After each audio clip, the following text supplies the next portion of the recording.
আসসালামু আলাইকুম, কেমন আছেন সবাই? আরেকটা নতুন ভিডিও দেখার জন্য স্বাগতম জানাচ্ছি। আচ্ছা, আমাকে যদি কখনো কোনো নতুন বেকার বলে যে প্রথমে কোন ভুলটা একজন নতুন বেকারের করা উচিত না, কিংবা আমি এমন কি ভুল করেছি যেটা আমি নেক্সট আর কখনো করব না এই বিজনেস করতে এসে, সো আমি বলবো সব নতুন বেকারদের উদ্দেশ্যে যে আপনারা প্লিজ, অনেক ধরনের মোল্ড বাজারে বিক্রি করে, বিভিন্ন শেপের মোল্ড বিক্রি করে, বিভিন্ন শেপের সিলিকন মোল্ডও বিক্রি করে।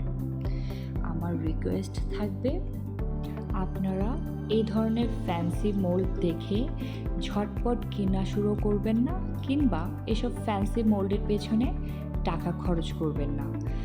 এই যে অ্যালুমিনিয়াম মোল্ডগুলো আছে বিভিন্ন শেপের বা বিভিন্ন সাইজের, এগুলাই কিনবেন।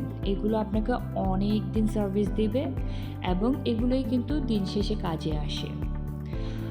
আর এই ধরনের ফ্যান্সি জিনিস না কিনে চেষ্টা করবেন ভালো কোয়ালিটির চকোলেট বা কোকো পাউডার বা যেসব ইনগ্রিডিয়েন্টস আপনি কেকে ব্যবহার করছেন ওই সব ইনগ্রিডিয়েন্টসের পেছনে টাকাগুলো খরচ করার।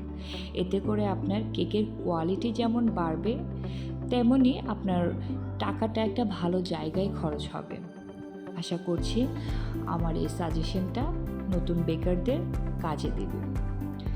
আজকে আমি একটা বেবি শাওয়ারে কেক ডেকোরেশন করছি। কেকটা ছিল পিঙ্ক অ্যান্ড ব্লু এর উপর, আর উপরের এই কিউট শুজগুলো আমি বানিয়েছি। জাস্ট এই দুটো শুজ বানাতে আমার 1 আওয়ার লেগেছে। তাই এ ধরনের কেকগুলোর প্রাইসটাও একটু বেশি হয়। আশা করছি সবার ভালো লেগেছে। সবাই আমার জন্য দোয়া করবেন। আল্লাহ হাফেজ।